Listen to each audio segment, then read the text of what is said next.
Oiga bien esto, hermano y amigo que me escucha con atención, porque vamos a entrar en el terreno de los milagros instantáneos. Usted quiere que Dios le responda rápido, usted quiere ver la mano de Dios moverse hoy mismo, no mañana ni el año que viene. Pero el problema es que usted está orando con una fe raquítica, con una fe de esperanza que siempre deja las cosas para el futuro. Usted dice, algún día Dios me sanará, algún día Dios me prosperará. Y mientras usted mantenga la bendición en el futuro, allá se va a quedar, inalcanzable. Para que la respuesta baje del cielo a la tierra a la velocidad del rayo, se necesita un tipo de fe que la Biblia llama fe violenta. No es violencia física, es violencia espiritual. Es una fe que no acepta un no por respuesta. Es una fe que le arrebata la bendición al diablo y le dice, suelta lo que es mío porque Dios ya me lo dio. Alaba lo que Él vive. El reino de los cielos sufre violencia y los violentos lo arrebatan. Dios no se mueve por lástima, Dios no se mueve por sus lágrimas de autocompasión. Dios se mueve por la fe. Cuando Dios ve una fe agresiva, una fe que se atreve a creer lo imposible, Dios se levanta de su trono y dice, a este hijo hay que responderle ya. Sonría si puede. Vamos a la ley suprema de la oración contestada que salió de la boca del Maestro en el Evangelio según San Marcos capítulo 11, versículo 24. Grábese esto en el espíritu porque es el cheque en blanco más grande que existe en el universo. Dice la Escritura, por tanto os digo que todo lo que pidiereis orando, creed que lo recibiréis y os vendrá. Pero oiga bien la traducción más precisa del original, dice, creed que ya lo habéis recibido. Alábalo si puede, note el tiempo verbal, no dice crea que lo va a recibir algún día, dice crea que ya lo tiene. En el momento en que usted ora, en el segundo en que la palabra sale de su boca, usted tiene que tener la certeza absoluta de que la transacción se completó en el mundo espiritual. Usted no lo ve con los ojos físicos. El dolor todavía está ahí, la cuenta sigue en cero, el hijo sigue rebelde. Pero su espíritu dice, ya es mío, ya está hecho, ya está firmado. Esa es la fe que acelera la respuesta. Si usted espera ver para creer, usted no tiene fe, usted tiene vista. Y la vista no agrada a Dios. La fe es la certeza de lo que se espera, la convicción de lo que no se ve. Mi alma te alaba, Jesús. Hay una diferencia abismal entre la esperanza y la fe. La esperanza dice Dios lo puede hacer. La fe dice Dios ya lo hizo. La esperanza dice Dios lo hará pronto. La fe dice es mío ahora. Muchos cristianos se pasan la vida esperando y nunca reciben porque no dan el paso de fe. Usted tiene que cambiar su manera de orar. Deje de orar pidiendo como un mendigo y empiece a orar recibiendo como un hijo. Cuando usted va al banco a cambiar un cheque, usted no le ruega al cajero, usted no llora. Usted no le dice, por favor, señor cajero, si es su voluntad, deme el dinero. No, señor. Usted llega con autoridad, pone el cheque en la mesa y espera su dinero. ¿Por qué? Porque el cheque tiene fondo y tiene una firma válida. La promesa de Dios es su cheque. La sangre de Cristo es la firma. Y los fondos del cielo son infinitos. Entonces, ¿por qué usted va llorando ante Dios? Vaya con la autoridad de Marcos 11:24. Diga, Señor, tu palabra dice que ya lo recibí, así que te doy gracias porque ya es mío. Hay poder en Jesús. El diablo va a tratar de bombardear su mente con lógica y con realidad. Le va a decir, mira tu cuerpo, te estás muriendo. Mira tu bolsillo, no tienes ni un centavo. ¿Cómo vas a decir que estás sano y próspero? No seas loco. El diablo es el padre de la mentira y usa los 5 sentidos para engañarlo. La fe violenta ignora los 5 sentidos. La fe violenta se ríe de la realidad. Abraham creyó en esperanza contra esperanza. Su cuerpo estaba casi muerto, tenía 100 años, Sara era estéril. La realidad decía imposible. Pero la fe de Abraham dijo, Dios lo prometió y Él es poderoso para hacerlo. Y no se debilitó en la fe al considerar su cuerpo. Oiga eso, no consideró su cuerpo. Usted tiene que dejar de considerar el problema. Deje de mirar el tumor. Deje de mirar la deuda. Mire la palabra. Si usted se pone a analizar el problema, la duda entra y la respuesta se detiene. Pero si usted se enfoca en la grandeza de Dios, la respuesta se acelera. Dios honra a los que le creen por encima de las circunstancias. Sonría que el Señor le ama y quiere que usted sea un campeón de la fe. Esta fe violenta también implica una acción de gracias anticipada. Si usted cree que ya recibió algo, ¿qué hace? Usted da las gracias. Si yo le prometo que le voy a regalar un carro y le doy las llaves, aunque el carro no esté ahí enfrente, usted me da las gracias y se pone contento porque tiene las llaves. Si usted ora y se levanta triste, preocupado y deprimido, usted no creyó nada. Usted perdió el tiempo. Pero si usted ora y se levanta dando gritos de júbilo, diciendo gracias Señor porque ya está hecho, gracias porque mi hijo vuelve a casa, gracias porque el cáncer se secó, entonces usted activó el poder de Dios. La alabanza es la expresión más alta de la fe. Cuando usted alaba antes de ver el milagro, usted está confundiendo al diablo y está acelerando los tiempos de Dios. Los muros de Jericó no cayeron cuando oraron, cayeron cuando el pueblo gritó. El grito de victoria trajo el derrumbe instantáneo. Usted quiere que sus muros caigan rápido. Deje de llorar y empiece a gritar la victoria, alábalo si puede. Hay gente que dice, pero hermano G, eso es presunción. Eso es mandar a Dios. No, eso no es mandar a Dios, eso es creerle a Dios. Dios ya dijo que sí. La Biblia dice que todas las promesas de Dios son en Él sí y en Él amén. Dios ya dio el sí. El que está dudando es usted. Usted no tiene que convencer a Dios para que lo sane. Él ya lo sanó hace 2000 años por su llaga. Usted tiene que convencerse a usted mismo para recibir esa sanidad. La fe es la mano que agarra lo que Dios ya soltó. Si Dios le tira la pelota y usted tiene las manos en los bolsillos, la pelota le pega en la cara y se cae. Saque las manos de la incredulidad. Extienda las manos de la fe y agarre su milagro. Es suyo. Tiene su nombre. Nadie se lo puede quitar si usted se para firme en la palabra. Así que, hermano, si usted quiere respuesta rápida, cambie su vocabulario hoy mismo. Elimine de su boca las palabras voy a tratar, ojalá, quizá, a ver qué pasa. Esas son palabras de derrota. Llene su boca de palabras de fe.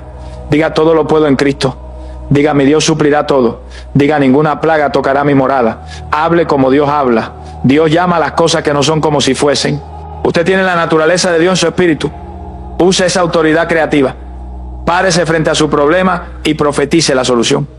No le hable a Dios del tamaño de su montaña, háblele a la montaña del tamaño de su Dios. Dígale, montaña, quítate y échate en el mar. Y si no duda en su corazón, sino que cree que será hecho lo que dice, lo que diga le será hecho. Oiga bien lo que diga. Su boca es el timón de su vida. Si usted habla fracaso, tendrá fracaso. Si habla victoria, tendrá victoria rápida.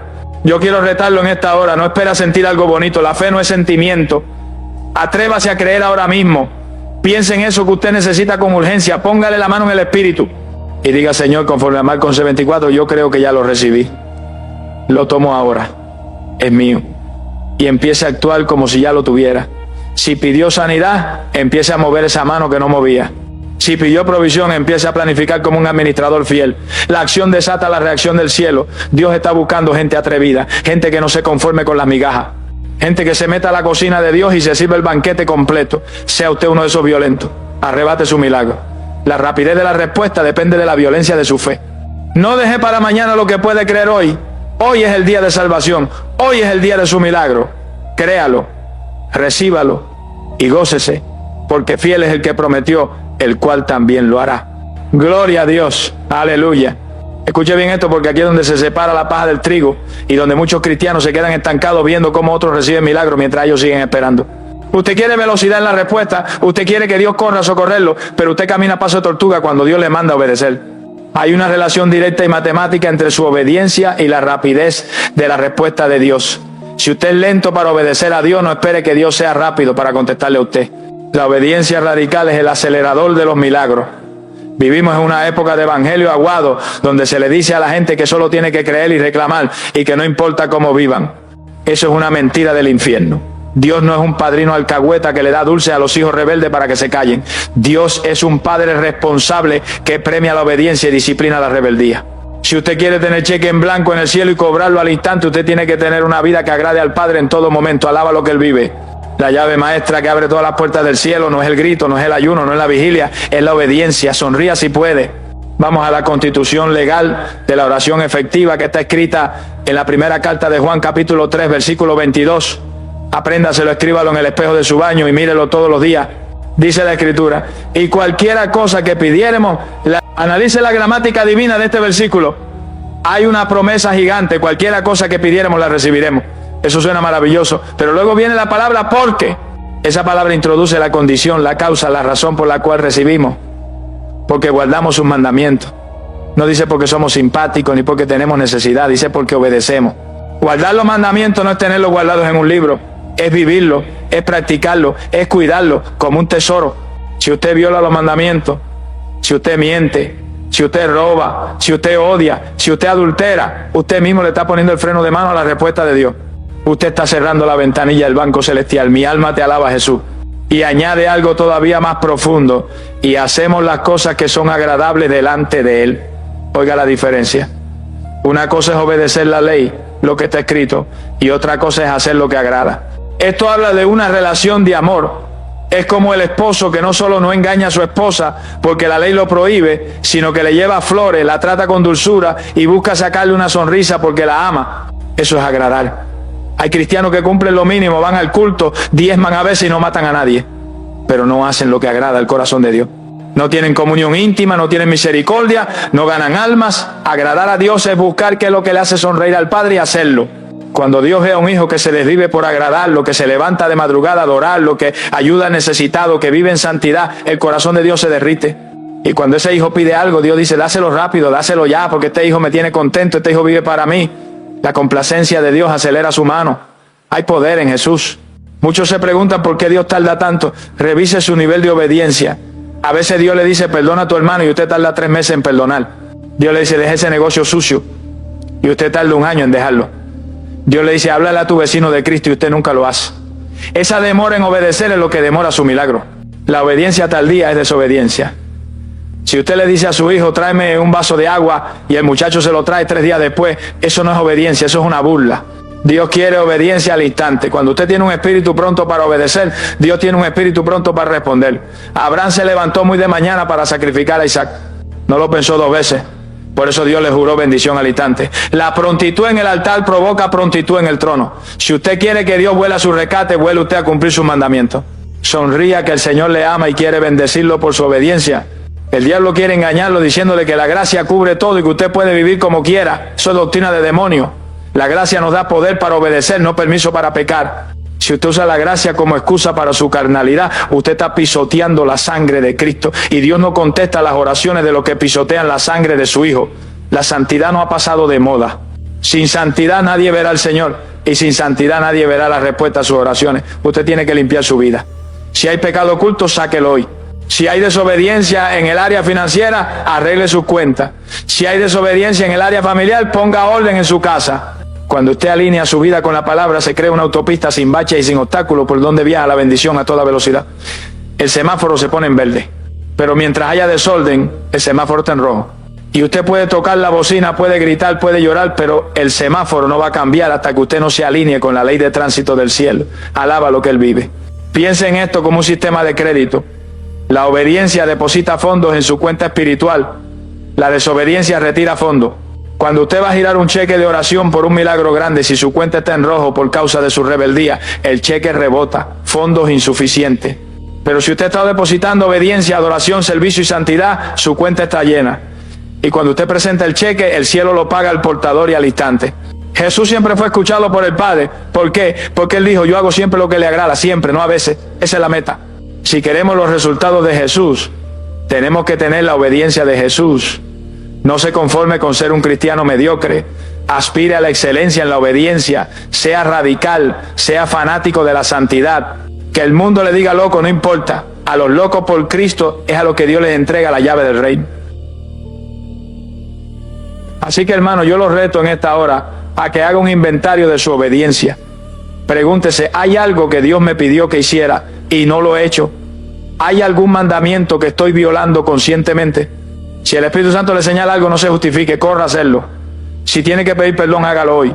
Si tiene que dejar un vicio, tírelo hoy. Si tiene que empezar a diezmar, empiece hoy. Esa acción de obediencia radical va a destrabar lo que estaba trancado hace años. Usted va a ver cómo de repente las cosas empiezan a fluir. La enfermedad se va, el dinero aparece, el hijo rebelde vuelve, porque la obediencia abre la ventana de los cielos hasta que sobreabunde. No es magia, es principio divino. Dios honra a los que le honran. Honre a Dios con su obediencia absoluta y prepárese para ver la respuesta más rápida que jamás haya experimentado en su vida. Gloria a Dios. Aleluya. Oiga bien esto, porque aquí vamos a descubrir el secreto de la potencia espiritual y de la velocidad en la respuesta divina. Muchos de ustedes tratan a Dios como si fuera una estación de gasolina.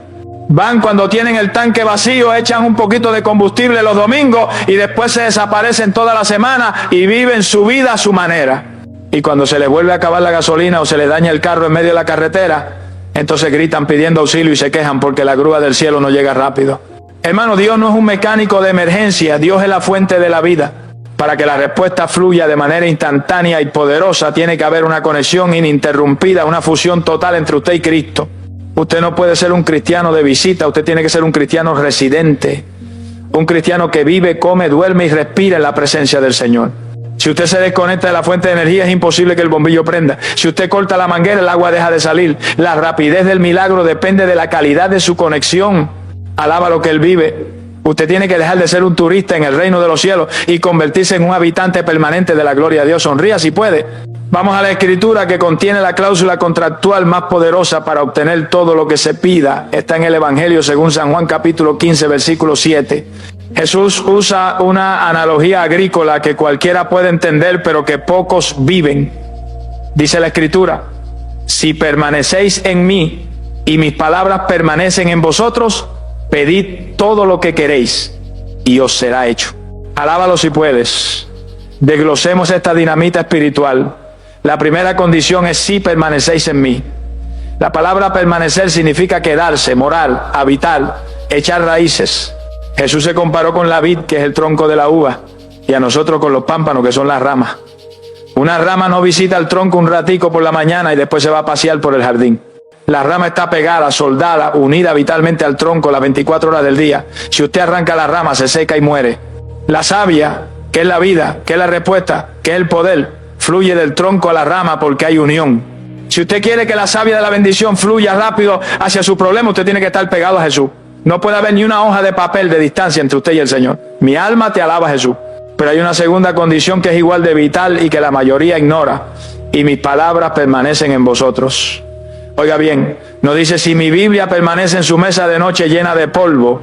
No dice si mi Biblia permanece en el asiento trasero del carro como amuleto de la suerte. Dice si mis palabras permanecen en vosotros, adentro, en el corazón, en la mente, en el espíritu. Usted tiene que comerse el libro.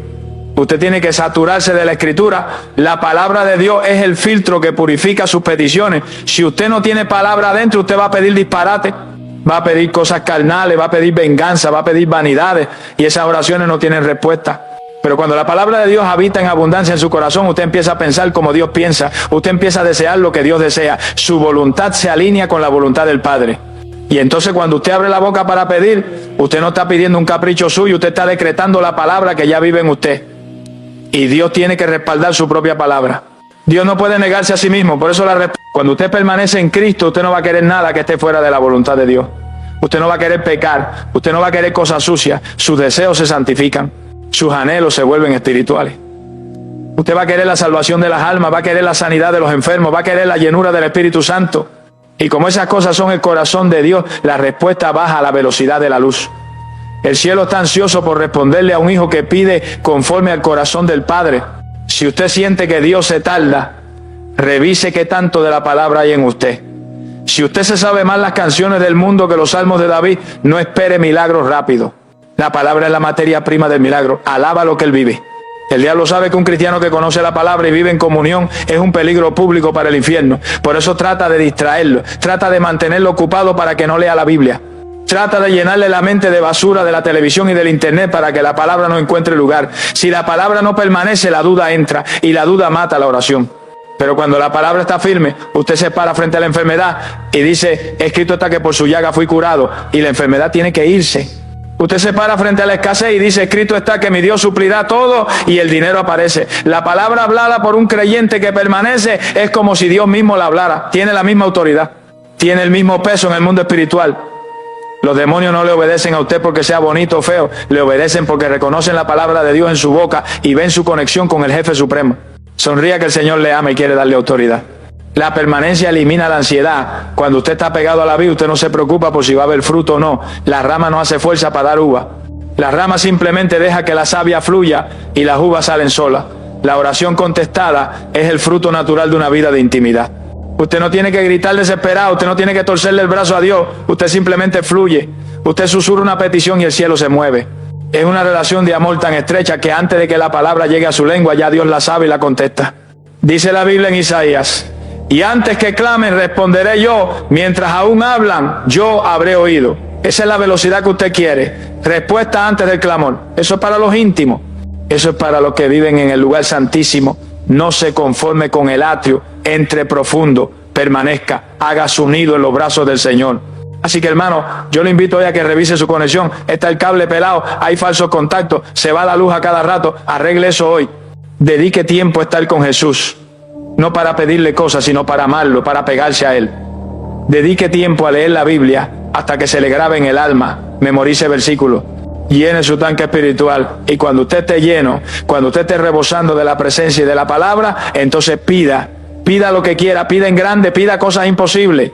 Y usted verá con sus propios ojos cómo la gloria de Dios se manifiesta sin demora. Verá cómo los muros caen, cómo los mares se abren y cómo la provisión llega. Porque no es usted quien pide, es Cristo pidiendo a través de usted. Y al Hijo el Padre nunca le niega nada. Permanezca y recibirá. Esa es la ley del reino. Gloria a Dios. Aleluya.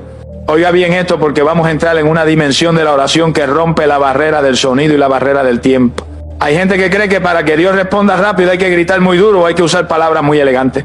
Pero el secreto de la velocidad en el reino de los cielos no está en el volumen de su voz, sino en la posición de su corazón. Hay una postura espiritual que activa las alarmas del cielo y hace que Dios despache a sus ángeles de emergencia en el mismo instante en que usted abre la boca. Esa postura se llama humillación. No es simplemente ser humilde de boca para afuera, es humillarse de verdad, doblar el ego, reconocer que usted no es nada y que Dios lo es todo. Cuando Dios ve a un hombre o a una mujer que se tira al polvo, que se despoja de su orgullo y que viene con un espíritu quebrantado, Dios no puede resistirse. La Biblia dice que el corazón contrito y humillado no despreciarás tú, oh Dios. Alaba lo que Él vive. Si usted llega ante el trono con exigencia, con altivez, creyendo que usted se merece el milagro, la respuesta se va a tardar años o quizás nunca llegue, porque Dios resiste a los soberbios. Pero si usted llega humillado, la respuesta sale disparada desde el trono antes de que usted termine de orar. Sonría si puede. Vamos a la evidencia bíblica más contundente de esta verdad en el libro del profeta Daniel, capítulo 10, versículo 2. Este es el caso de un hombre que necesitaba entender los tiempos finales y necesitaba una intervención divina urgente. Daniel no comió manjares delicados, se afligió a sí mismo. Y oiga lo que le dijo el ángel cuando llegó. Dice la Escritura: entonces me dijo Daniel, no temas, porque desde el primer día que dispusiste tu corazón a entender y a humillarte en la presencia de tu Dios fueron oídas tus palabras, y a causa de tus palabras yo he venido. Alábalo si puede. Analice la frase clave. Desde el primer día. No fue al día 21 que Dios respondió. Dios respondió el día 1, el minuto 1, el segundo 1. ¿Cuál fue el detonante?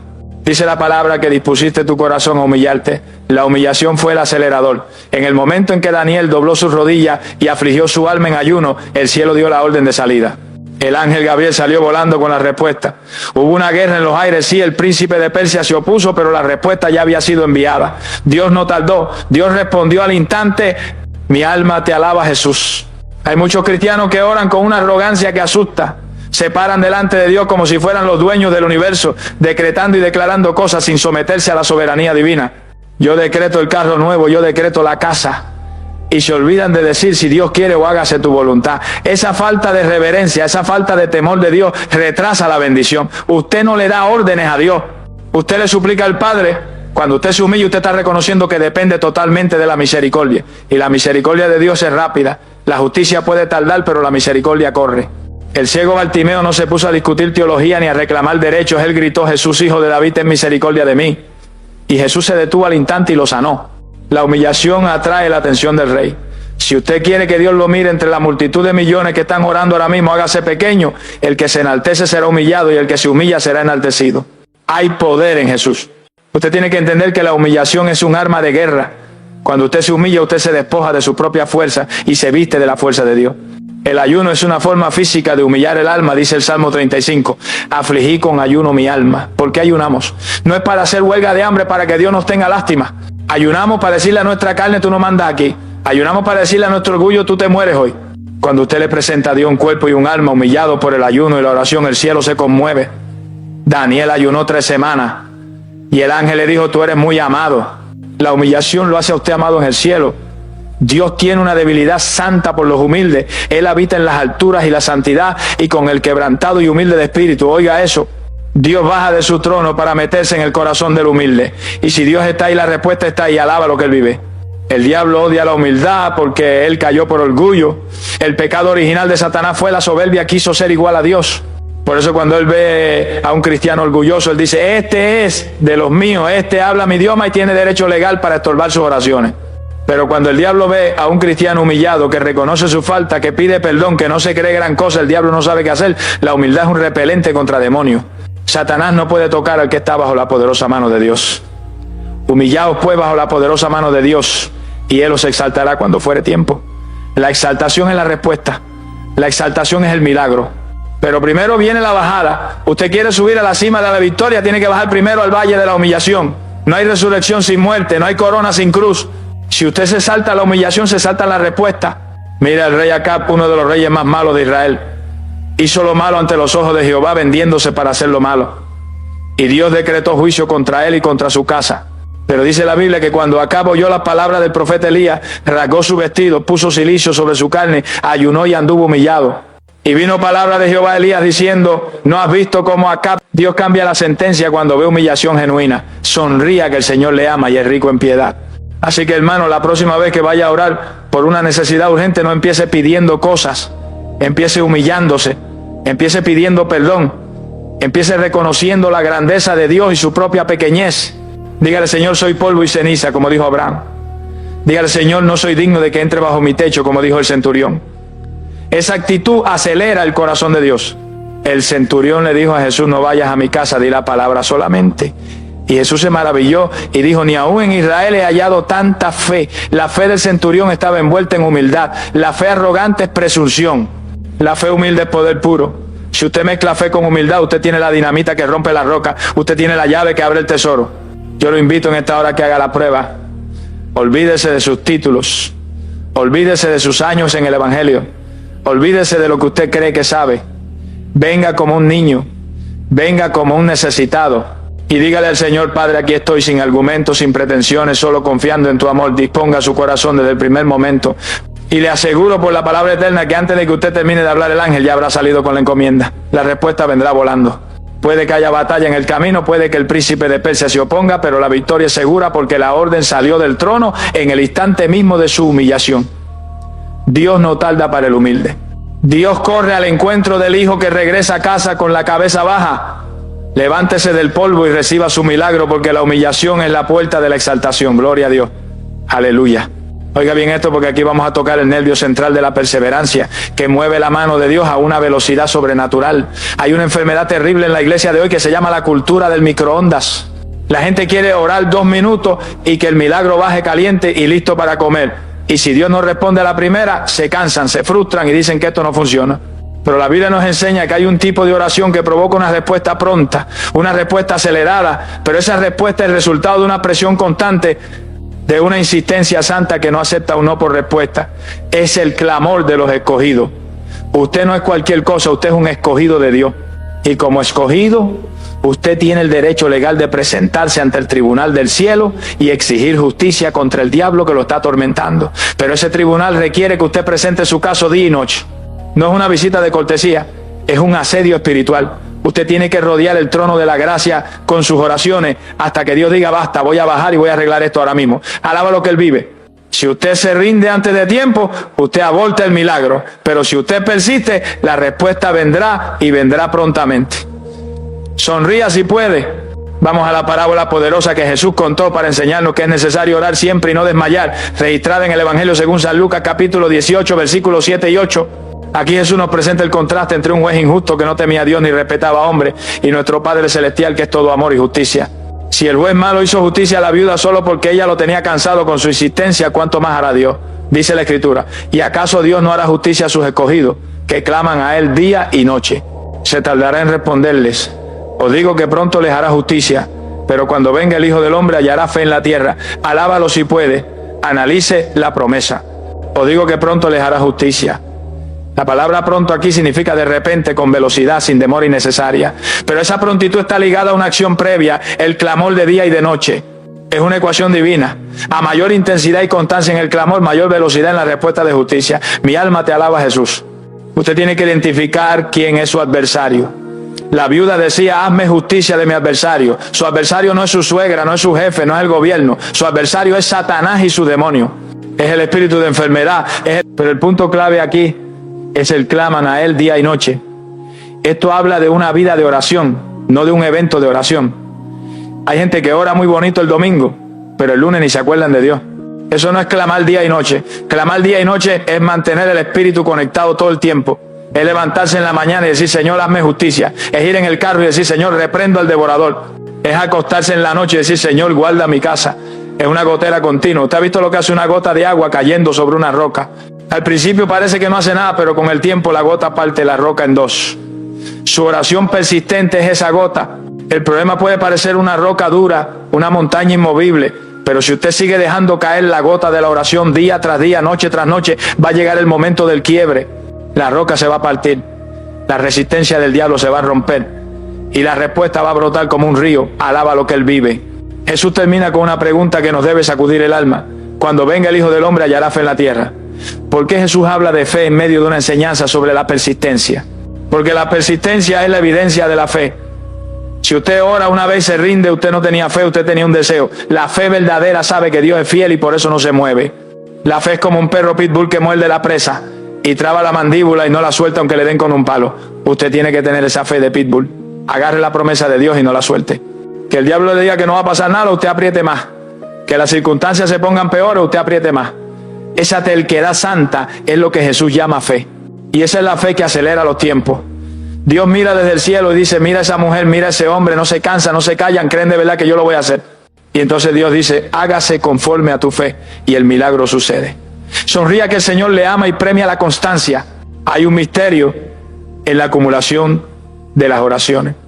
El libro de Apocalipsis nos muestra que hay copas de oro en el cielo llenas de incienso, que son las oraciones de los santos.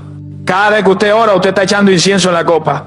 Quizá usted no ve nada hoy, pero la copa se está llenando. Siga orando, siga clamando, no se detenga porque no vea humo. La copa se está llenando. Y va a llegar el momento del pronto de Dios, en que la última oración, esa que usted hizo con lágrimas a las 3 de la mañana, va a desbordar la copa. Y cuando la copa se desborda, el contenido se derrama sobre la tierra en forma de truenos, voces, relámpagos y terremotos. La respuesta viene con poder, viene con gloria, pero usted tiene que llenar la copa. No deje la copa media, no se canse de hacer el bien, porque a su tiempo segaremos si no desmayamos. El secreto es no desmayar, el secreto es mantenerse en la brecha hasta que rompa el alba. Usted tiene que entender que Dios no se tarda porque sea lento. Dios espera el tiempo perfecto para que su fe madure y para que el enemigo sea avergonzado totalmente. Pero la promesa es clara, pronto les hará justicia. Ese pronto puede ser hoy mismo, puede ser ahora mientras usted escucha esto. Si usted ha estado clamando por años por la salvación de su esposo, por la sanidad de su hijo, no tire la toalla hoy. Hoy puede ser el día del desbordamiento. Hoy puede ser el día en que el juez golpea el mazo y dice caso cerrado, libertad para el cautivo. Mantenga la presión, mantenga el fuego encendido. Dígale al Señor, no te voy a dejar hasta que me bendigas, como hizo Jacob. Jacob luchó toda la noche, pero al amanecer tenía un nombre nuevo y un destino nuevo. La noche de lucha precede a la mañana de victoria. Así que hermanos, sacúdase el cansancio espiritual. El diablo quiere que usted se canse, que usted se aburra de orar, porque sabe que si usted sigue orando, él pierde. Reprenda el espíritu de desánimo. Pídale al Espíritu Santo nueva fuerza. Diga conmigo, voy a clamar día y noche. No le voy a dar descanso a Dios, como dice Isaías, hasta que restablezca mi vida y la ponga por alabanza en la tierra. Vuélvase un importuno celestial. Toque la puerta a medianoche, toque la puerta al amanecer, toque la puerta al mediodía, y le aseguro que la puerta se abrirá. Y cuando se abra, la bendición que va a salir será tan grande que no habrá espacio suficiente para recibirla. La justicia de Dios viene en camino y viene rápido para los que no se rinden. Usted es un escogido, usted tiene audiencia con el Rey. Aproveche ese privilegio y no calle hasta ver la gloria de Dios manifestada en su vida. Gloria a Dios, aleluya. Oiga bien esto, porque vamos a entrar en el corazón mismo del misterio de la oración contestada. Hay una razón fundamental por la cual muchos de ustedes sienten que Dios está jugando a las escondidas con su vida. Ustedes oran un día y no sienten nada, buscan a Dios por un lado y no aparece, lo buscan por el otro y tampoco, y llegan a la conclusión errónea de que Dios está lejos o de que es muy difícil de encontrar.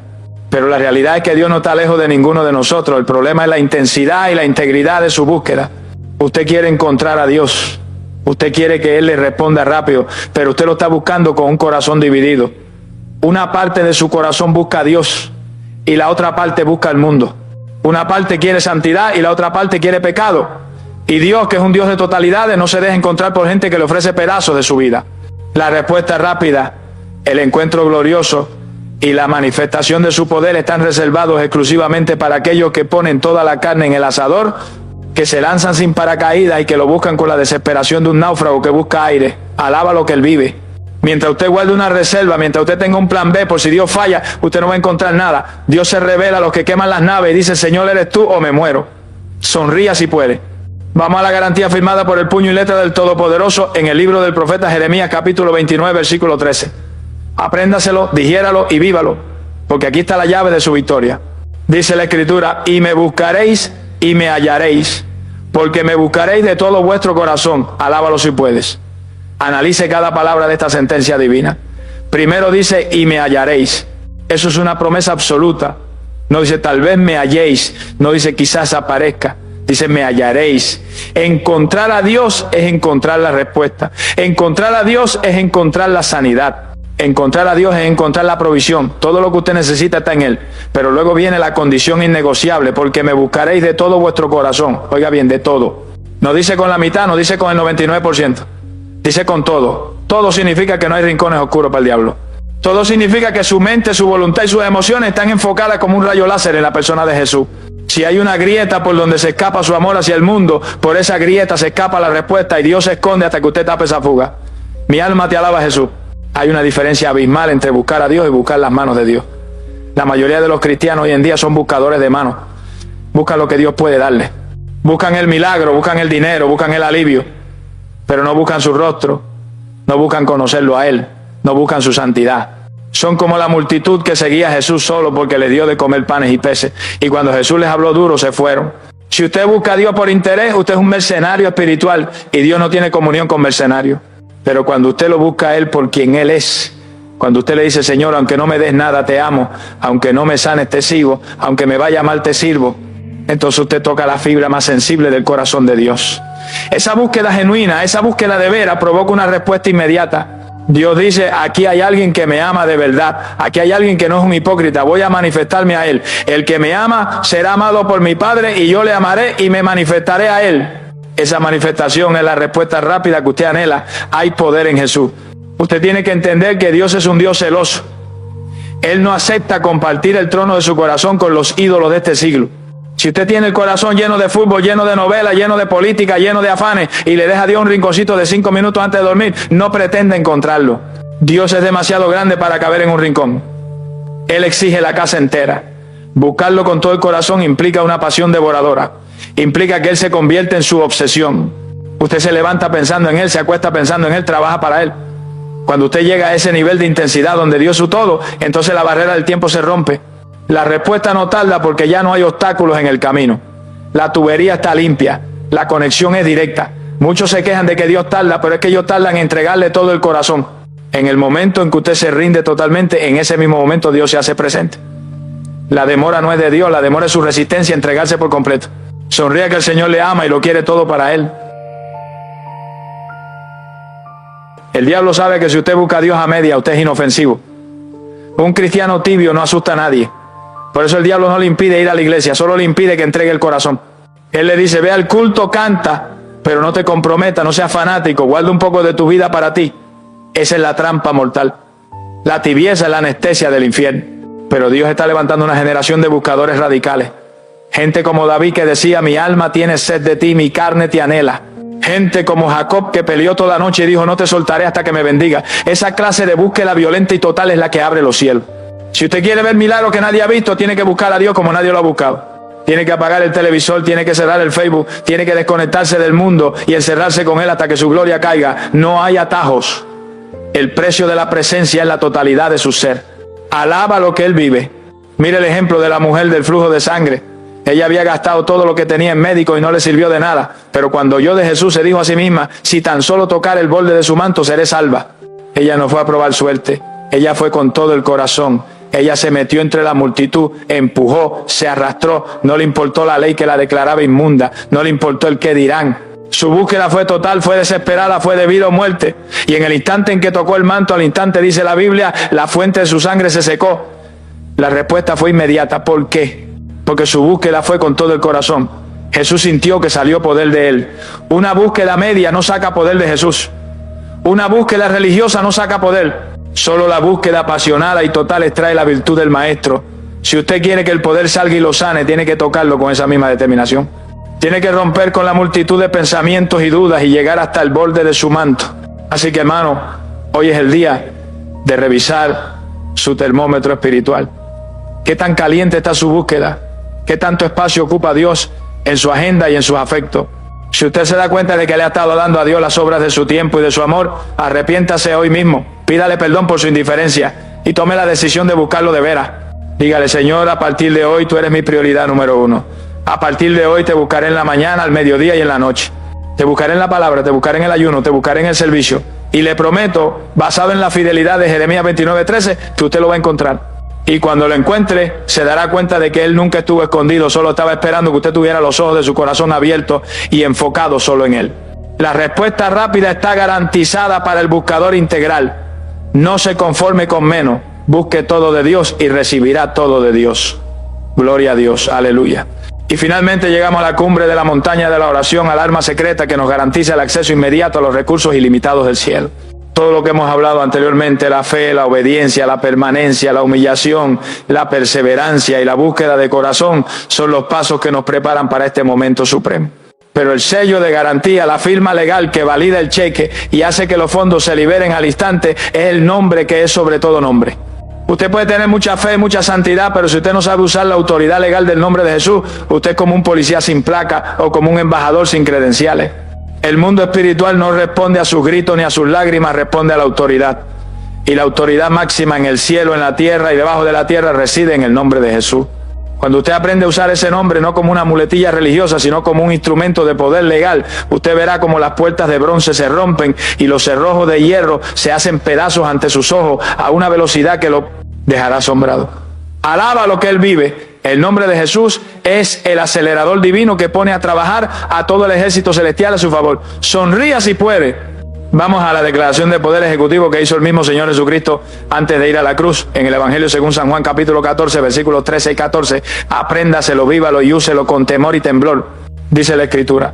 Y todo lo que pidiereis al Padre en mi nombre lo haré para que el Padre sea glorificado en el Hijo. Si algo pidiereis en mi nombre yo lo haré. Alábalo si puedes. Desglosemos esta maravilla teológica. Jesús dice todo lo que pidiereis. El alcance es universal. Muchos creen que simplemente decir al final de la oración en el nombre de Jesús, amén, como si fuera una fórmula mágica o un signo de puntuación. No, hermano. Pedir en su nombre significa pedir en su representación, pedir con su autoridad y pedir conforme a su carácter. Es como cuando un rey le da su anillo de sellar a un siervo. Ese siervo puede ir a cualquier lugar del reino y dar órdenes, y esas órdenes se cumplen como si fuera el rey mismo quien las diera. Cuando usted ora en el nombre de Jesús, te está presentando el anillo del rey ante el tribunal del cielo. Y el padre, al ver el anillo de su hijo, no puede negar. ¿Sabías que hay un lugar específico dentro de tu casa que si no se respeta, puede bloquear la bendición financiera que Dios quiere darte? La Biblia nos advierte que hasta los pequeños actos cotidianos pueden tener grandes consecuencias espirituales. En Deuteronomio 23, 14, leemos: porque el Señor tu Dios anda en medio de tu campamento. Por tanto, tu campamento debe ser santo, para que Él no vea en medio de ti cosa inmunda y se aparte de ti. Este principio revela una verdad profunda. El orden y la limpieza no son solo cuestiones de higiene, sino de santidad. Hoy exploraremos por qué dejar tus zapatos en ciertos lugares puede convertirse en una puerta abierta a la escasez y cómo esto impacta tu relación con la provisión divina. Te mostraremos cómo algo tan simple como dónde colocas tu calzado puede influir en la presencia de Dios y en tu finanza. ¿Estás listo para entender lo que Dios tiene reservado para ti? ¿Alguna vez has sentido que, a pesar de tus esfuerzos, el dinero simplemente no rinde? Que por más que trabajas, ahorras y planeas, algo invisible parece devorar tu provisión, cerrarte puertas o frenar tu avance económico.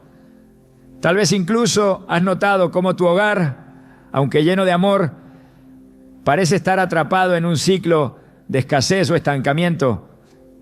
Podrías pensar que se trata solo de mala suerte o de decisiones financieras equivocadas. Pero, ¿y si el verdadero problema está escondido en lo cotidiano, en lo pequeño, en algo tan simple como el lugar donde dejas tus zapatos? En muchas culturas antiguas, quitarse los zapatos al entrar a casa no era solo un acto de higiene o costumbre, sino una expresión de reverencia, pureza y respeto por el espacio.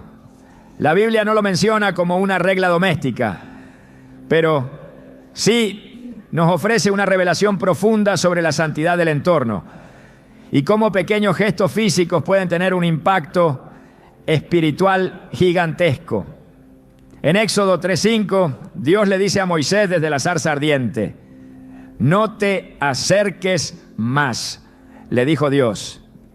Quítate las sandalias, porque estás pisando tierra santa. Este no fue un simple mandamiento ritual, fue una declaración poderosa. Lo que Moisés pisaba se había convertido en un lugar de encuentro divino, un terreno consagrado por la presencia de Dios. Y lo primero que Dios exige es que retire aquello que ha tocado el mundo exterior, aquello que arrastra polvo, suciedad y huellas ajenas al propósito sagrado. Ahora piensa en tu hogar. Tu casa no es simplemente un refugio de paredes y techo, es tu lugar de descanso, de oración, de decisiones cruciales. Es o debería ser tu espacio de conexión con lo divino. Pero, ¿qué pasa si estás profanando ese espacio sin saberlo? ¿Qué ocurre cuando, sin intención, conviertes ese entorno en una mezcla de atmósferas contradictorias, donde lo limpio se mezcla con lo impuro, lo espiritual con lo mundano? Cuando los zapatos que han recorrido calles, mercados, baños públicos, oficinas y espacios cargados de toda clase de energías son depositados en lugares inadecuados dentro del hogar, se rompe un principio que, aunque invisible, es profundamente real: el principio del orden espiritual.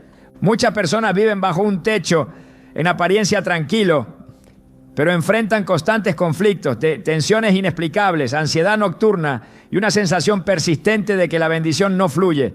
Lo intentan todo, trabajan horas extras, buscan nuevos ingresos, aplican estrategias financieras, pero nada parece cambiar.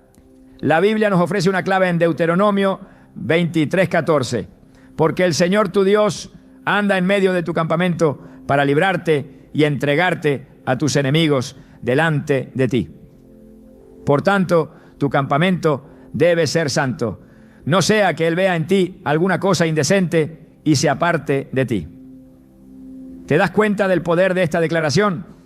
Dios quiere habitar contigo, caminar en tu casa, librarte, bendecirte, pelear tus batallas. Pero si encuentra algo impuro, aunque sea pequeño, aunque sea simbólico, se aparta. Y cuando Él se aparta, la protección se debilita, la bendición se retrae y la provisión se interrumpe. Puede parecer exagerado relacionar los zapatos con la provisión divina, pero el reino de Dios no funciona bajo la lógica humana. Funciona bajo principios, y uno de los principios más repetidos en la Escritura es que lo sagrado no puede mezclarse con lo profano. En Josué 7, Israel fue derrotado por un enemigo menor, porque Acán había tomado objetos prohibidos y los escondió en su tienda. Nadie lo vio, nadie lo sabía, pero Dios sí lo supo. Y mientras ese pequeño acto de desobediencia contaminaba el campamento, la victoria fue imposible. ¿Cuántas veces hemos permitido cosas pequeñas en casa que desordenan el ambiente espiritual? ¿Y cuántas veces esas cosas han cerrado los cielos sobre nosotros? Los zapatos en este contexto simbolizan más de lo que parecen. Son una extensión de nuestros pies que a su vez representan nuestra jornada, nuestro caminar diario. En la Biblia, los pies tienen un significado espiritual profundo. En Romanos 10:15 se dice: cuán hermosos son los pies de los que anuncian la paz, de los que anuncian buenas nuevas. Pero esos pies deben estar consagrados, limpios, apartados. Jesús mismo lavó los pies de sus discípulos, no como una simple muestra de humildad, sino como una enseñanza de purificación diaria. Juan 13:10-11 registra: el que ya se ha bañado no necesita lavarse más que los pies, pues está completamente limpio. Esa limpieza no era física, era espiritual.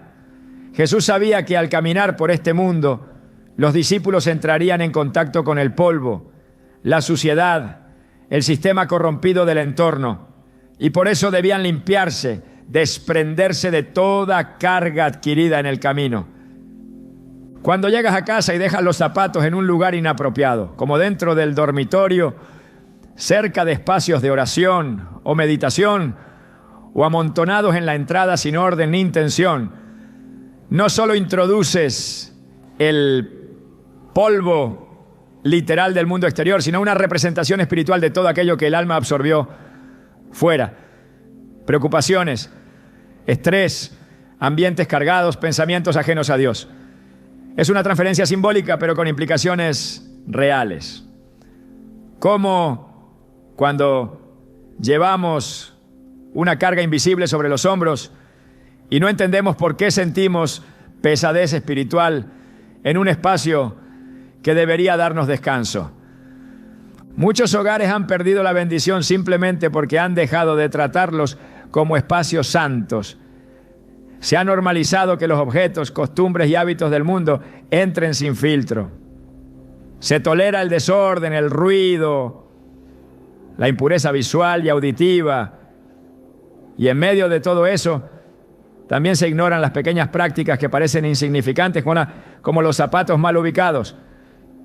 Pero todo suma, todo tiene un peso espiritual. Dios no bendice el desorden, no habita donde hay mezcla. La palabra nos dice en 1 Corintios 14:33, porque Dios no es Dios de confusión, sino de paz. Y donde no hay paz, donde hay confusión y caos, es muy probable que se haya levantado una barrera invisible, un muro entre nosotros y la bendición que Dios quiere entregar. Una mujer compartió su testimonio luego de experimentar meses de crisis económica. A pesar de tener 2 empleos, los recursos no alcanzaban, los gastos se multiplicaban y sentía una opresión constante al entrar en su casa. Un día, escuchando una enseñanza sobre la santidad del hogar, entendió que había permitido demasiado desorden físico y espiritual en su entorno. Comenzó por reorganizar su casa, limpiar cada rincón con oración y declarar palabras de bendición en cada habitación. Pero hubo un detalle que llamó especialmente su atención: los zapatos. Ella solía dejarlos justo al pie de la cama, algunos encima de otros, mezclados con ropa y bolsas del trabajo. Recordó la palabra en Josué 1:3: te daré todo lugar donde pise la planta de tu pie. Y se preguntó: ¿qué tipo de territorio estoy estableciendo en mi casa con mis pies? Decidió crear un espacio especial fuera de las áreas íntimas, donde pudiera dejar sus zapatos en orden como símbolo de respeto por su hogar y por la presencia de Dios. Comenzó a notar cambios graduales. Su descanso mejoró. La sensación de opresión desapareció. Y poco a poco las oportunidades laborales comenzaron a fluir. No fue una fórmula mágica, fue obediencia, una pequeña decisión sostenida por una fe profunda en que lo espiritual se manifiesta en lo físico y viceversa. Esto nos recuerda el poder que hay en restaurar el orden. En 2 Reyes 4, cuando la viuda clama a Eliseo porque sus acreedores quieren llevarse a sus hijos, el profeta le dice que recoja vasijas vacías y cierre la puerta de su casa. Le pide que vierta el aceite en esas vasijas en secreto. Y mientras ella obedece, el aceite no deja de fluir, pero solo fluye en el entorno cerrado, ordenado, separado del ruido exterior. Esa imagen es poderosa. El milagro ocurre cuando hay obediencia, recogimiento y santidad en el espacio. Dios no necesita grandes gestos para manifestar su gloria. Solo busca corazones dispuestos a obedecer en lo pequeño. En Lucas 16:10 leemos: el que es fiel en lo poco, también en lo mucho es fiel. Y si la fidelidad comienza con algo tan simple como quitarse los zapatos, colocarlos con reverencia y no permitir que ensucien el lugar donde habita su presencia. No se trata de legalismo, sino de entendimiento espiritual, de entender que cada decisión dentro del hogar crea atmósfera, abre o cierra puertas, atrae o aleja la bendición.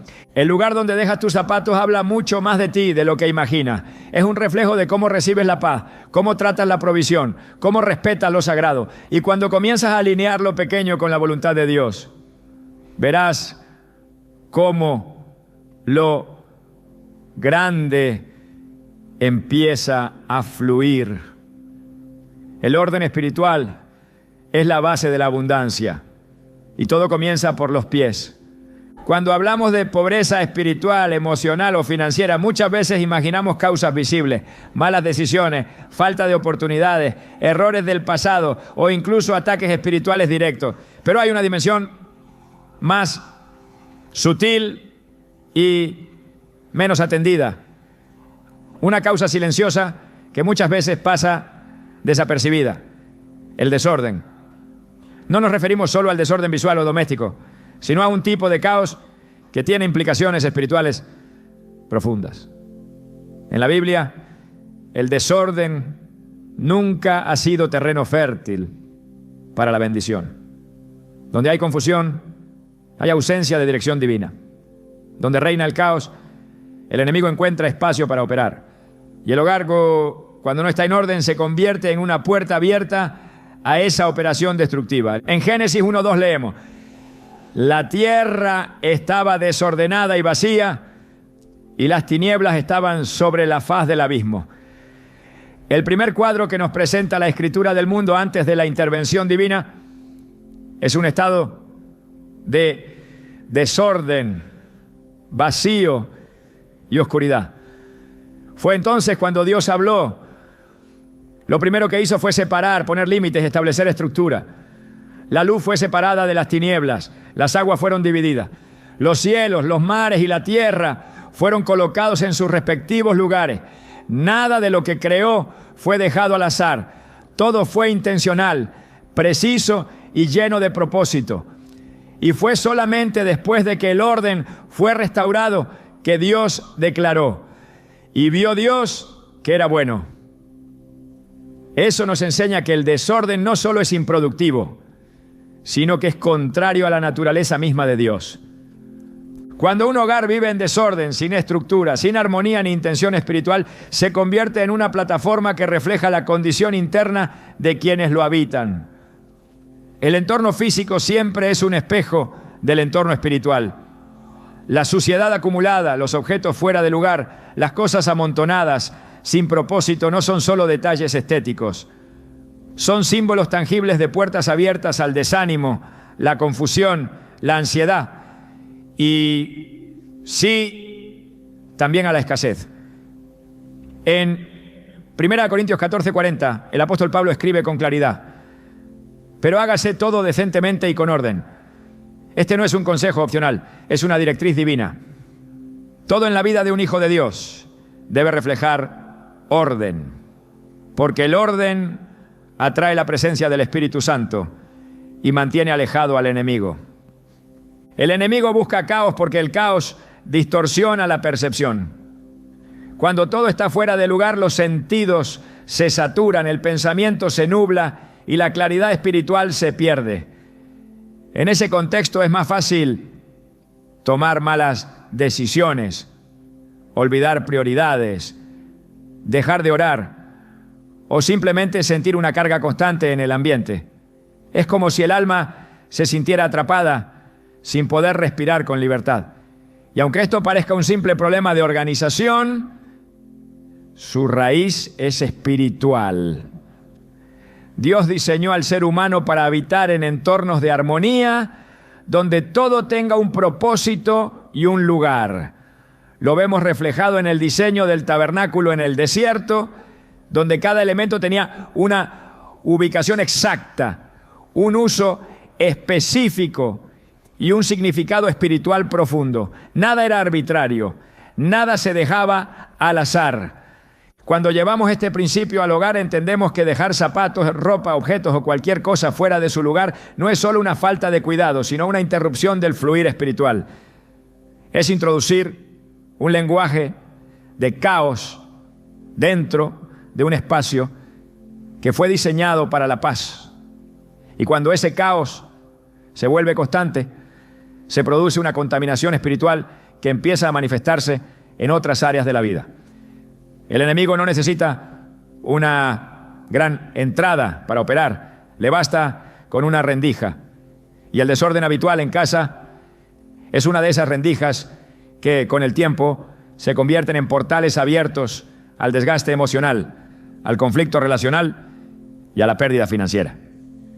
En Proverbios 3:3 se nos dice: la maldición del Señor está en la casa del impío, pero bendecirá la morada de los justos. La palabra morada aquí no se refiere solo al lugar físico, sino al ambiente espiritual que se crea dentro de ese lugar. La justicia en este contexto implica vivir conforme al diseño divino, y eso incluye también la manera en que cuidamos lo que se nos ha confiado. El desorden constante no honra a Dios, no refleja reverencia, ni demuestra responsabilidad espiritual. Cuando permitimos que el desorden reine en nuestro entorno, estamos reflejando una postura interior que no valora la presencia de Dios ni su propósito en nuestras vidas. El Espíritu Santo es sensible. Él no habita en lugares donde no se le da honor. En el Salmo 132, 13 a 14 dice: porque el Señor ha elegido a Sión, la quiso por habitación para sí. Este es para siempre el lugar de mi reposo. Aquí habitaré, porque lo he querido. Para que Él repose, el lugar debe ser preparado. Debe ser deseado, ordenado, santificado. No es suficiente con levantar oraciones si el entorno grita confusión. No basta con cantar alabanzas si la casa refleja abandono. La presencia de Dios no se impone, se invita. Y esa invitación no es solo con palabras, sino también con acciones concretas que reflejan nuestra disposición a recibirle. El desorden no se limita a lo visible. También se manifiesta en rutinas rotas, en horarios sin propósito, en hábitos sin disciplina.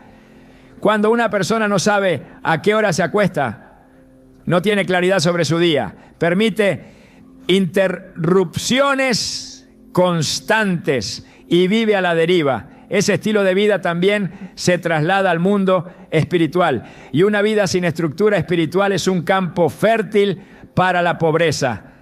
En Proverbios 6, 10 a 11 se nos advierte: un poco de sueño, un poco de dormitar y cruzar por un poco las manos para descansar. Y vendrá como vagabundo tu necesidad y tu pobreza como hombre armado. La pereza, el desorden y la falta de estructura tienen consecuencias reales. No son simples defectos de personalidad. Son brechas que, si no se cierran, permiten que el enemigo robe el fruto de nuestro trabajo y debilite nuestra fe. La forma en que tratamos el espacio que habitamos revela cuánto valor le damos a lo que Dios nos ha entregado. Si somos negligentes con lo visible, ¿cómo podremos cuidar lo invisible? Jesús enseñó este principio en Lucas 16, 11. Pues, si en las riquezas injustas no fuisteis fieles, ¿quién os confiará lo verdadero? Si no aprendemos a ordenar lo físico, incluyendo nuestra casa, nuestras pertenencias, nuestros horarios, tampoco podremos recibir las riquezas espirituales que el cielo tiene preparadas. Porque el que no honra lo pequeño no está listo para lo eterno. Dios es un Dios de diseño, de precisión y de orden perfecto. Lo vemos desde la creación del mundo hasta la descripción detallada de la Nueva Jerusalén. Él no improvisa, no habita en la confusión. Y si queremos caminar en su bendición, debemos reflejar su carácter también en nuestras casas. El orden no es una preferencia estética, es un principio espiritual. Y cuando este principio se viola constantemente, el ambiente se contamina, se apaga la sensibilidad al espíritu, se debilita la percepción espiritual y con el tiempo comienzan a aparecer síntomas visibles: conflictos familiares, decisiones impulsivas, falta de enfoque, desgaste emocional, estancamiento económico. Nada de eso es casual. Todo está conectado. En el libro de Nehemías, cuando se reconstruye el muro de Jerusalén, una de las primeras acciones que toman es restaurar las puertas. Las puertas representan límites, protección, dirección. Cuando las puertas están caídas, el enemigo entra con libertad. Pero cuando hay estructura, cuando cada cosa está en su lugar, entonces se establece la defensa espiritual del hogar. La restauración del orden siempre precede a la restauración de la bendición. No puede haber prosperidad estable en medio del caos. No puede haber avance mientras se tolera el desorden. El enemigo sabe que no puede detener a un creyente lleno del Espíritu, pero puede distraerlo, puede desgastarlo, puede saturarlo con pequeñas cargas que se acumulan hasta volverse pesadas. Y una casa en constante desorden es una fuente continua de presión mental, emocional y espiritual. No es solo una molestia visual, es una estrategia espiritual para minar la fuerza interior y bloquear la claridad de propósito. Pero Dios nos ha dado autoridad para revertir ese proceso. Nos ha llamado a ser administradores fieles, a ejercer dominio sobre el entorno, a establecer atmósferas donde su presencia pueda descansar. Isaías 32:18 nos ofrece una promesa que solo se cumple bajo ciertas condiciones. Mi pueblo habitará en morada de paz, en habitaciones seguras y en lugares de reposo. Esa paz no se instala por sí sola. Se construye con decisiones conscientes. Se establece con intención, con vigilancia, con obediencia. Cuando el hogar es restaurado al orden divino, la paz vuelve, la claridad regresa y la provisión fluye. No porque se haya hecho un ritual mágico, sino porque se ha alineado el entorno con el carácter de Dios. El desorden puede parecer una cuestión secundaria, pero en el reino de Dios nada que afecta a nuestra atmósfera espiritual es secundario.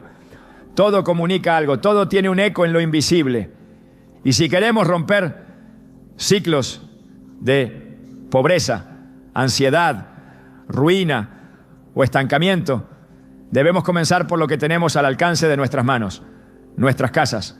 Nuestro entorno inmediato es el primer altar que debemos restaurar, porque desde ese lugar fluye o se bloquea la bendición que nos sostiene en todas las demás áreas. A lo largo de las Escrituras, los pies y lo que los recubre han tenido una carga simbólica que va mucho más allá de lo físico. Representan el caminar, el trayecto, la interacción constante con el mundo exterior. Cuando Dios le habló a Moisés en medio de la zarza, su primera instrucción fue clara y firme. Quita las sandalias de tus pies, porque el lugar en que tú estás, tierra santa es. Éxodo 3:5. No era una petición ceremonial, era un acto de purificación.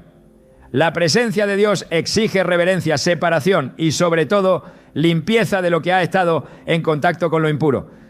Los zapatos entonces no son meros accesorios. En el plano espiritual son contenedores simbólicos de todo aquello con lo que nuestros pasos han rozado. Cada jornada diaria nos expone a ambientes que no siempre están alineados con la voluntad de Dios.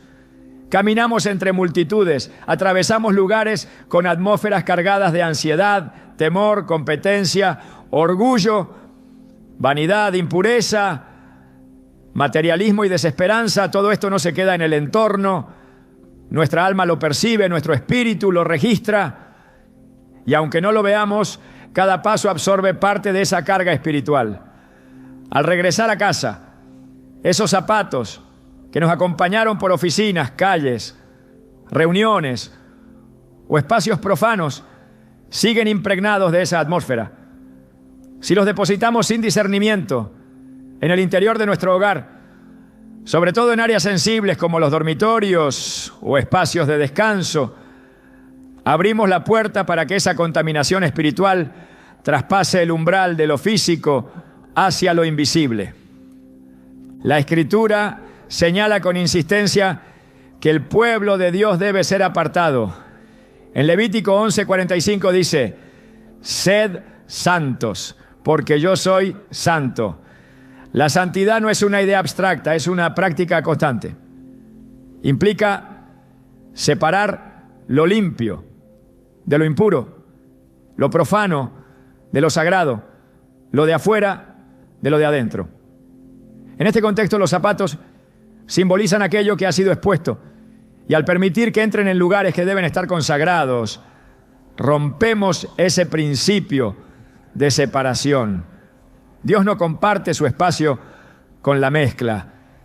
En Ezequiel 44:23, Dios da una instrucción clara a los sacerdotes. Enseñarán a mi pueblo a hacer diferencia entre lo santo y lo profano, y les enseñarán a discernir entre lo limpio y lo no limpio. No hay punto neutro. O algo bendice o algo contamina. En muchas culturas antiguas, incluso fuera del contexto hebreo, se entendía intuitivamente que el polvo de la calle, los residuos invisibles del camino, no debían cruzar ciertos umbrales. En la tradición judía, el acto de sacudir el polvo de los pies al salir de una ciudad que no recibía el mensaje del Evangelio era una declaración espiritual. Jesús instruyó a sus discípulos en Mateo 10:14. Y si alguno no os recibiere ni oyere vuestras palabras, salid de aquella casa o ciudad y sacudid el polvo de vuestros pies.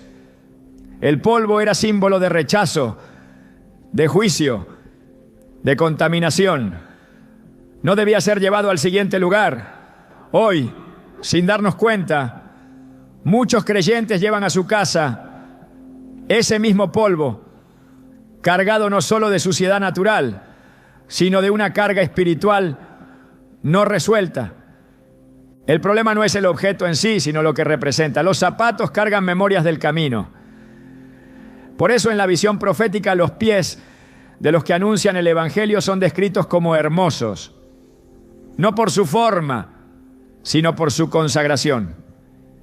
En Isaías 52:7 se declara: cuán hermosos son sobre los montes los pies del que trae alegres nuevas.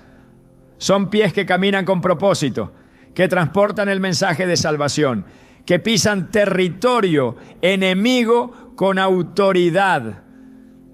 Pero aún esos pies deben ser constantemente purificados. En Juan 13, cuando Jesús se dispone a lavar los pies de sus discípulos, Pedro reacciona con resistencia. Jesús le responde en el versículo 8: si no te lavare, no tendrás parte conmigo. Esa frase no alude solo a la higiene física, sino a la necesidad de limpiar lo acumulado en el andar, para que nada impida la comunión plena con Él. Cuando los zapatos cargados de toda clase de energías y memorias se colocan dentro de espacios como el dormitorio, se produce una contaminación que afecta el descanso, la claridad mental, el ambiente de oración. El dormitorio no es solo un lugar para dormir, es un espacio íntimo donde se medita, se conversa, se intercede, se sueña, se reciben instrucciones del cielo. Cuando ese espacio es invadido por objetos que han absorbido atmósferas del mundo exterior, se interrumpe la conexión, no porque Dios no quiera hablar, sino porque el terreno ya no está limpio. En el Antiguo Testamento, antes de cada manifestación divina, había un proceso de purificación del espacio. Cuando Dios descendía sobre el monte, el pueblo debía lavarse, prepararse, mantenerse separado. Hoy la misma santidad es requerida en nuestros hogares, especialmente en aquellos espacios donde buscamos reposar bajo su presencia. La contaminación espiritual no siempre se manifiesta de forma abrupta. A veces actúa como una neblina invisible que debilita la fe, distorsiona el ánimo, enfría la oración, bloquea la provisión. Es sutil, pero persistente. Se instala como un velo que entorpece la claridad del propósito, que genera tensión sin motivo aparente, que alimenta pensamientos que antes no estaban allí. Esta influencia, aunque no sea evidente a simple vista, tiene un impacto real. En Marcos 5, Cuando Jesús llega a liberar al endemoniado gadareno, uno de los primeros detalles que se menciona es que el hombre andaba entre los sepulcros, sin ropa y sin habitar en casa. Ese hombre no solo estaba poseído, estaba despojado de cobertura, de dirección, de hogar, de propósito. Lo externo reflejaba lo interno. El lugar donde habitamos y lo que permitimos en él no es indiferente al mundo espiritual. La cobertura del hogar depende de su consagración. Y la consagración se refleja en las decisiones pequeñas, constantes, silenciosas. En Josué 1:3 Dios promete: todo lugar que pise la planta de vuestro pie os lo he dado. Esta declaración está llena de autoridad, pero también implica responsabilidad. No todo lugar debe ser pisado sin discernimiento, y no todo lo que nuestros pies tocan debe ser llevado a casa. Hay lugares que representan opresión, dolor, idolatría, avaricia. Si nuestros zapatos han estado allí, necesitan quedar fuera, no por superstición, sino por obediencia. Porque el principio bíblico es claro: lo impuro no debe mezclarse con lo consagrado. Nuestra casa es nuestro primer territorio de conquista. Es donde inicia el ejercicio de dominio espiritual. Es donde se establece el ambiente para recibir palabra, dirección, sabiduría y provisión. Si lo contaminamos desde la entrada, nos cerramos a las bendiciones que Dios quiere derramar. El apóstol Pablo enseña en Efesios 6 sobre la armadura de Dios. Una de las piezas que menciona son los calzados, y calzados los pies con el apresto del Evangelio de la paz. Versículo 15. Aquí los pies representan disposición, preparación, prontitud para caminar en obediencia. Pero no cualquier calzado sirve. El creyente debe usar el calzado espiritual correcto, no solo en lo simbólico, sino en lo literal. Si el enemigo quiere afectar tu caminar, comienza por tus pies. Si quiere contaminar tu descanso, comienza por el lugar donde colocas lo que ha tocado el terreno profano. La guerra espiritual no siempre es visible. Muchas veces comienza con pequeñas concesiones, con hábitos aparentemente inofensivos, pero que terminan debilitando la atmósfera. El hogar no debe ser tratado como una extensión del mundo, es un refugio, es un espacio apartado. En Proverbios 24, 3-4 se declara: con sabiduría se edificará la casa, y con prudencia se afirmará, y con ciencia se llenarán las cámaras de todo bien preciado y agradable. Esa sabiduría no es abstracta, se aplica en lo concreto. Edificar con sabiduría incluye decidir qué entra y qué no. Implica filtrar, separar, discernir. Cuando se pierden esos filtros, cuando se relaja la vigilancia espiritual, cuando se permite que los objetos, olores, residuos y cargas del mundo se instalen sin restricciones, la casa deja de ser fortaleza y se convierte en espacio vulnerable. Los zapatos colocados sin conciencia en lugares como la entrada principal, el dormitorio o áreas de oración simbolizan puertas abiertas. Puertas que no solo permiten la entrada de lo físico, sino de lo invisible. El enemigo no necesita una invitación directa. Le basta con un símbolo, con una omisión, con una falta de vigilancia. Por eso Jesús dijo: velad y orad para que no entréis en tentación.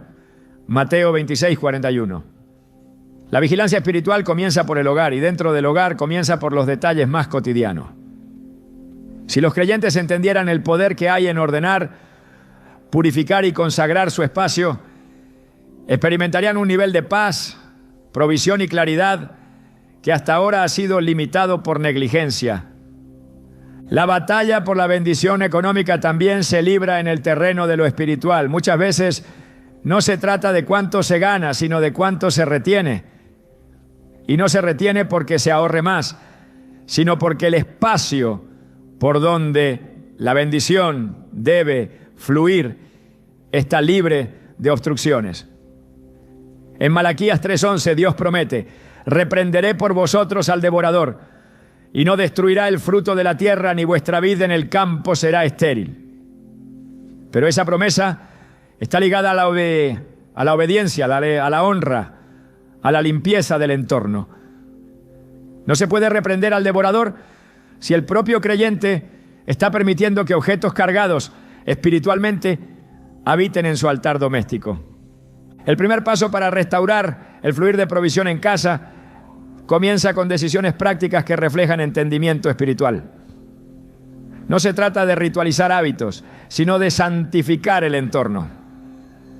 Cada vez que decides no traer tus zapatos a una zona consagrada, estás haciendo una declaración espiritual. Este lugar está apartado para Dios. Este espacio es santo. Este ambiente es de paz. Y esa declaración tiene poder, es oída en el cielo. Y también es notada en el reino de las tinieblas. En el corazón de la vida espiritual está el principio de altar. Desde los primeros capítulos de la Biblia, Dios establece que ciertos lugares deben ser apartados exclusivamente para Él, no como simples espacios físicos, sino como territorios sagrados, donde su presencia se manifiesta, donde se ofrece adoración, donde se establece comunión. El altar no es solo una piedra o una estructura, es un sitio que al ser consagrado se convierte en punto de encuentro entre lo divino y lo humano. Bajo ese principio, el hogar no debe ser visto como una simple estructura habitacional.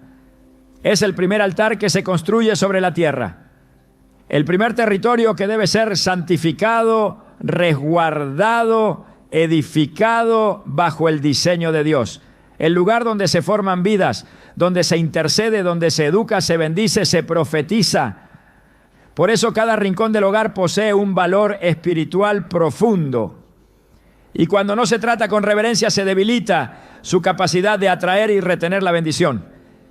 El acto de dejar zapatos en zonas del hogar que fueron creadas para el reposo, para el encuentro con Dios o para la restauración del alma, no es solamente una falta de orden, sino una violación al principio de altar. Porque no se puede presentar lo profano en un lugar sagrado y esperar que la presencia de Dios permanezca. En Levítico 10, 1-2, Nadab y Abiú, hijos de Aarón, ofrecieron fuego extraño delante del Señor, algo que Él no les había mandado. El resultado fue inmediato. Fuego salió de la presencia de Dios y los consumió.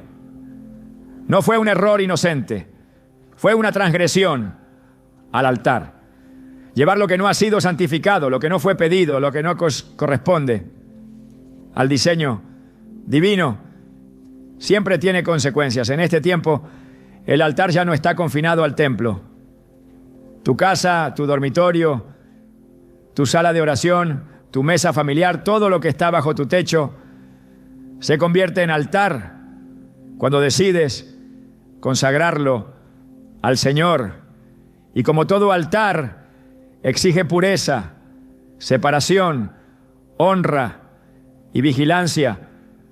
Cada vez que se permite que los zapatos cargados con la energía del exterior entren y permanezcan en espacios consagrados, se profana algo que fue apartado. No porque el objeto en sí sea maligno, sino porque su carga contradice la atmósfera espiritual que se desea establecer. Los zapatos no pertenecen al altar, no forman parte de la consagración, representan lo que ha sido pisado, lo que ha sido enfrentado, lo que se ha traído del mundo. Por eso, cuando Dios ordena a Moisés que se quite las sandalias, no lo hace para humillarlo, sino para purificar el terreno. La santidad exige separación. La presencia de Dios no convive con residuos del sistema corrupto, del mundo. El hogar, cuando es tratado como un lugar común, pierde su estatus espiritual, pierde la cobertura que protege a quienes lo habitan.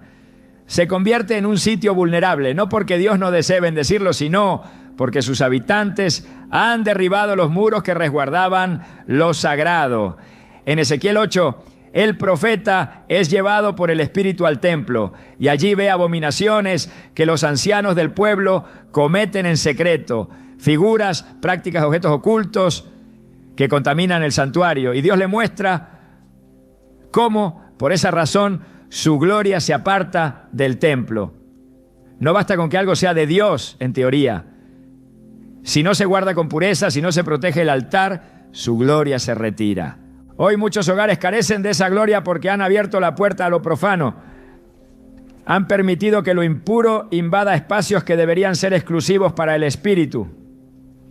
Han colocado en sus dormitorios, en sus salas de estar, en sus lugares de descanso, objetos que no han sido purificados.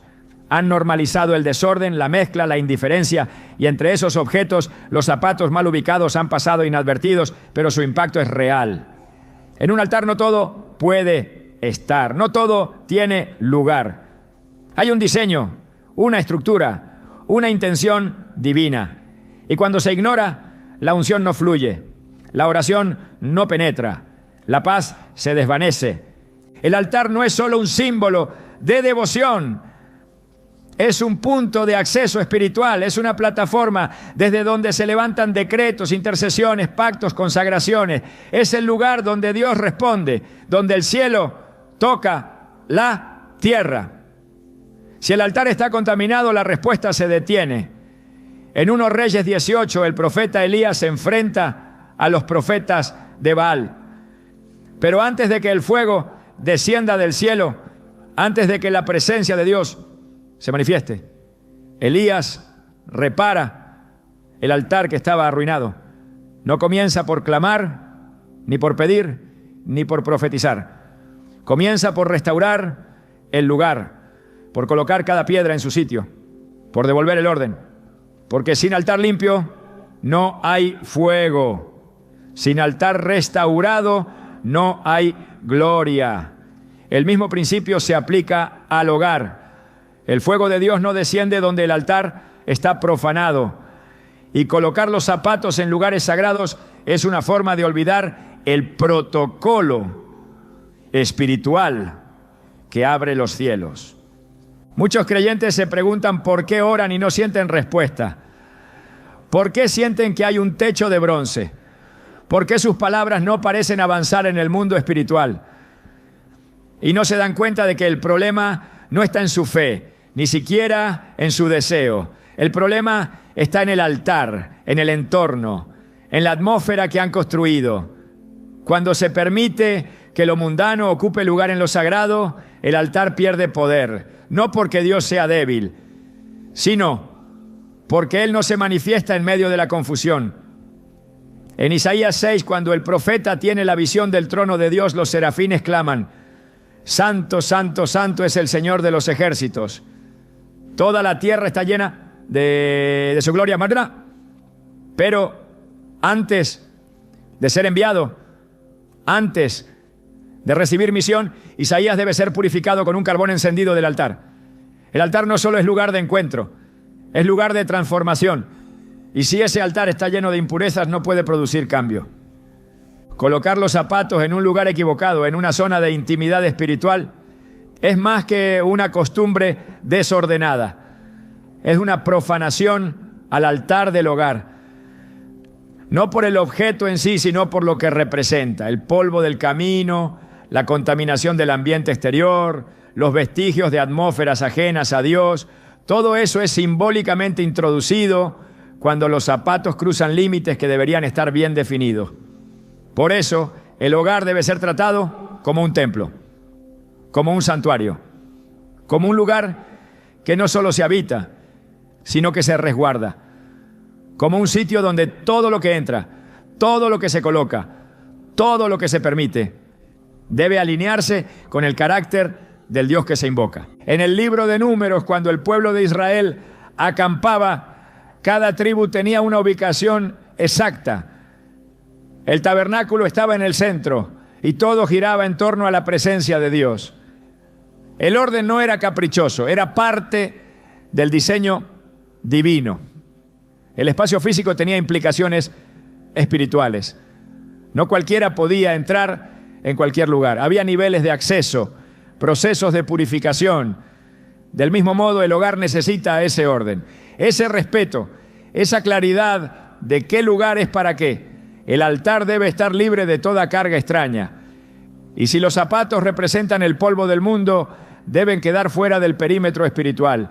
Un hogar sin altar es un hogar vulnerable. Pero un altar contaminado es aún más peligroso, porque aparenta espiritualidad, pero carece de poder. En Mateo 21, Jesús entra en el templo y lo encuentra lleno de comercio. Vendedores, cambistas, ruido, agitación. Y con autoridad voltea las mesas y declara: mi casa será llamada casa de oración, mas vosotros la habéis hecho cueva de ladrones. No estaban cometiendo un delito civil. Estaban usurpando un espacio sagrado. Estaban rompiendo el propósito del lugar. Y esa transgresión provocó una reacción divina inmediata. Jesús no negoció, no advirtió, actuó con firmeza, porque el altar no puede ser mezclado. Dejar los zapatos en zonas consagradas del hogar no es una falta menor, es un símbolo de cómo tratamos lo sagrado, de cuánta reverencia tenemos por la presencia de Dios, de cuánta conciencia tenemos de la guerra espiritual que se libra a diario. El altar requiere vigilancia, requiere discernimiento, requiere intencionalidad, porque lo que colocas en tu altar no solo afecta a tu atmósfera, afecta a tus oraciones, tus decisiones, tus batallas. Y cuando ese altar está limpio, ordenado, protegido, se convierte en una puerta de acceso a recursos celestiales, a paz continua, a provisión estable.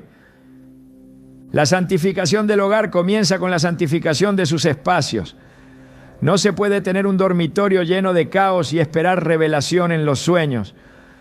No se puede tener una sala de oración saturada de objetos sin consagración y esperar dirección divina. No se puede pedir bendición mientras se colocan símbolos de confusión en medio de la casa. Dios es Dios de orden, Dios es fuego consumidor, Dios es santo. Y cuando se le honra en cada rincón, Él responde con manifestación, con provisión, con protección, con descanso verdadero. La atmósfera espiritual de un hogar no se impone desde el cielo, se construye desde la tierra, con actos concretos, con decisiones diarias, con gestos que dicen: aquí habita el Señor, aquí no hay mezcla, aquí no entra lo impuro, aquí cada objeto, cada hábito, cada costumbre ha sido examinado a la luz de la palabra, porque este no es solo mi hogar, este es el altar donde se establecerá mi propósito, mi paz, mi legado. Y todo altar, para ser efectivo, debe ser guardado. En muchas ocasiones la pobreza no es simplemente la ausencia de recursos, sino la consecuencia directa de principios espirituales quebrantados. Hay quienes viven bajo el peso de la escasez sin comprender que ciertas prácticas, aunque cotidianas y aparentemente inofensivas, están abriendo puertas a ciclos de pérdida, desgaste y ruina. Cuando los fundamentos de la vida están desconectados del orden divino, incluso los esfuerzos más intensos se vuelven insuficientes. La bendición no se sostiene únicamente con trabajo, se sostiene con alineación espiritual. Y uno de los factores más ignorados es la forma en que se trata el espacio del hogar. Porque donde hay negligencia espiritual, se produce una grieta por donde se escapa la provisión. El acto de dejar zapatos en lugares inadecuados dentro del hogar no es un problema decorativo ni una simple cuestión de higiene. Es un símbolo de desorden espiritual, de indiferencia hacia la santidad del entorno, de descuido en lo que debería estar bajo cobertura divina. Y cuando esa negligencia se repite, cuando se hace hábito, se establece un lenguaje de desaprobación hacia lo sagrado. La Biblia revela que los ambientes donde se deshonra lo santo, se convierten en tierra estéril. En Ageo 1:6, el profeta habla en nombre de Dios diciendo: sembráis mucho y recogéis poco, coméis y no os saciáis, bebéis y no quedáis satisfechos, os vestís y no os calentáis, y el que trabaja jornal recibe su jornal en saco roto. Esa imagen del saco roto es la representación exacta de una vida donde todo se escapa, donde nada permanece, donde la provisión parece resistirse a permanecer. En ese mismo capítulo Dios explica el motivo. Su pueblo se había ocupado de sus casas, de sus intereses, de sus rutinas, pero había descuidado el templo, había ignorado lo que era de él. El principio es claro: cuando lo de Dios es desatendido, lo del hombre se debilita. Cuando se olvida el altar, se debilita el pan. Cuando se contamina el espacio sagrado, se detiene el fluir del cielo. Y aunque hoy no vivamos bajo el mismo sistema de templo físico, el principio espiritual permanece. Tu casa es el nuevo templo. Tu dormitorio, tu sala, tu entrada, cada espacio tiene un valor en el ámbito invisible. Si esos lugares son profanados por negligencia, si se permite que el polvo del mundo se asiente sobre ellos, la bendición comienza a filtrarse lentamente hasta desaparecer. El libro de Deuteronomio está lleno de advertencias relacionadas con la obediencia y la bendición. En el capítulo 28, Dios promete abundancia, provisión, victoria, protección y honra a quienes obedecen su voz y guardan sus mandamientos. Pero a partir del versículo 15, la misma Escritura describe con crudeza las consecuencias de la desobediencia. Maldición en la ciudad y en el campo, en el trabajo, en el hogar, en la provisión, en los hijos, en los sueños. No se trata de castigos aleatorios, sino de efectos naturales cuando se rompen los principios que rigen la vida espiritual. Y entre esos principios está el respeto por los espacios consagrados, el orden del entorno, la limpieza espiritual de lo que nos rodea, colocar los zapatos en zonas sensibles, como el dormitorio, la entrada principal sin orden o áreas de oración, es una forma de ignorar ese respeto. No es una superstición, es una revelación, porque el mundo espiritual no reacciona a la lógica humana, sino a los códigos del reino. Y en ese reino, cada espacio tiene un propósito. Cuando se ignora ese propósito, se pierde la cobertura. En Eclesiastés 18 se afirma: el que aportilla el vallado, le morderá la serpiente. Ese vallado no es visible, pero es real.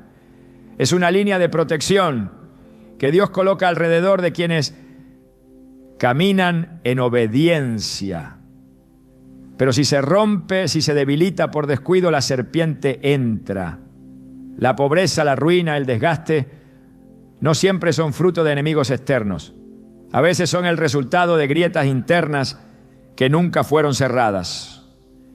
El diseño de Dios siempre ha sido abundancia con propósito. En Deuteronomio 8:18 se recuerda que es Él quien da el poder para hacer las riquezas, pero no para acapararlas, sino para confirmar su pacto. La provisión tiene un propósito espiritual, es un reflejo de un pacto vivo. Pero ese pacto requiere fidelidad, no solo en lo grande, sino en lo pequeño. Y es ahí donde muchos fracasan, porque mientras levantan oraciones por provisión, ignoran que están violentando principios de orden, de reverencia, de separación entre lo santo y lo común. No hay incoherencia más peligrosa que la de clamar por cielos abiertos mientras se permite confusión en el altar del hogar. En Proverbios 3:9-10 se promete abundancia como resultado de honrar a Dios con lo primero y con lo mejor. Pero esa honra no se limita a diezmos y ofrendas. También se expresa en el modo en que se organiza el espacio donde habitas, en cómo se cuidan los detalles, en cómo se responde a la presencia del Espíritu. Si los zapatos o los zapatos portadores simbólicos del polvo del mundo son dejados sin discernimiento en el corazón de la casa, ¿cómo puede esperarse que el favor de Dios repose allí. No se trata de un acto simbólico aislado, es la expresión de una cultura espiritual. Y cuando esa cultura se contamina, el pacto se debilita. Hay quienes piensan que Dios bendecirá igual, que la intención del corazón basta. Pero la Escritura muestra que Dios es meticuloso con lo que es suyo. En 2 Samuel 6, cuando David intenta trasladar el arca del pacto, lo hace sin seguir las instrucciones divinas. La coloca sobre una carreta nueva en lugar de cargarla sobre los hombros de los levitas, como había sido ordenado. El resultado es trágico. Un hombre llamado Usa muere al tocar el arca para evitar que cayera. David se detiene, reflexiona y más adelante sigue el protocolo correcto. Solo entonces el arca llega a Jerusalén y la bendición fluye. El problema no era el deseo de David, era su método. Y hoy muchos creyentes tienen el deseo de agradar a Dios, pero utilizan métodos desconectados del diseño bíblico. Esperan abundancia, pero no se alinean con los principios de santidad y orden. Quieren la presencia, pero descuidan el altar. La pobreza no siempre se origina en el exterior. A veces es la cosecha natural de un entorno donde los principios espirituales han sido ignorados. Cuando se permite que lo profano tenga lugar en lo consagrado, se desata una pérdida progresiva. Primero, se debilita la sensibilidad espiritual, luego se enfría la oración, después se cierran puertas que antes estaban abiertas. Finalmente el alma se acostumbra a la escasez como si fuera normal, pero Dios no diseñó a sus hijos para vivir bajo maldición. Gálatas 3:13 declara que Cristo nos redimió de la maldición de la ley. Esa redención incluye la libertad de vivir bajo ciclos de ruina. Pero para caminar en esa libertad hay que permanecer dentro de los límites que Dios ha establecido. El principio es constante. El terreno que no se consagra se contamina. Y el terreno contaminado produce frutos estériles. En Hebreos 12, 16 a 17 se menciona a Esaú, quien por un plato de comida menospreció su primogenitura. Cambió algo eterno por algo momentáneo. Y aunque luego quiso recuperar la bendición, ya no pudo. No porque Dios no tuviera poder, sino porque había violado un principio. Había tratado lo sagrado como algo común. Cada vez que el hogar es tratado como un espacio cualquiera, cada vez que se introduce confusión, desorden o indiferencia espiritual, se repite el error de Esaú. Se menosprecia el altar. Y con ello se pierde autoridad, cobertura y herencia. El espacio del hogar debe ser un reflejo del orden celestial. Mateo 6:10 dice: hágase tu voluntad como en el cielo, así también en la tierra. Eso incluye tu casa, tu habitación, tu entorno. No puede haber bendición estable donde el orden divino es ignorado. Si los zapatos, símbolo del caminar por lugares contaminados, son colocados en áreas de descanso, de intimidad espiritual o de comunión, se interrumpe el flujo, porque Dios no bendice la mezcla. Él honra la separación. La santidad no es una actitud interior únicamente, es también una estructura exterior que refleja ese corazón apartado. El enemigo no necesita grandes portales para operar, le basta con los descuidos constantes, le basta con los hábitos sin discernimiento, le basta con gestos que parecen inocentes, pero que revelan una falta de reverencia. Un altar contaminado no puede atraer provisión celestial. Una atmósfera saturada de elementos impuros no puede ser receptora del favor de Dios. La solución no está en trabajar más, ni en intentar fórmulas humanas. Está en cerrar la grieta, en identificar las áreas donde se ha permitido que lo profano entre. Y una de esas áreas es el lugar donde se dejan los zapatos, símbolo de lo que ha caminado fuera de la cobertura, cargando lo que no pertenece al ambiente sagrado. La obediencia en lo pequeño tiene un impacto profundo. Jesús dijo en Lucas 16:10, el que es fiel en lo muy poco, también en lo más es fiel. No hay detalles irrelevantes cuando se trata del altar. No hay rincones secundarios cuando hablamos de santidad. Cada decisión cuenta. Cada acto refleja el sistema de valores que se ha establecido. Y si el hogar ha sido llamado a ser un altar, cada parte de él debe reflejar esa consagración. Si se desea vivir en bendición, el entorno debe alinearse con el cielo. El principio de santificación es la llave para revertir los efectos espirituales de la negligencia. Dios, en su misericordia, siempre ofrece un camino de restauración para quienes deciden alinear sus vidas con su voluntad.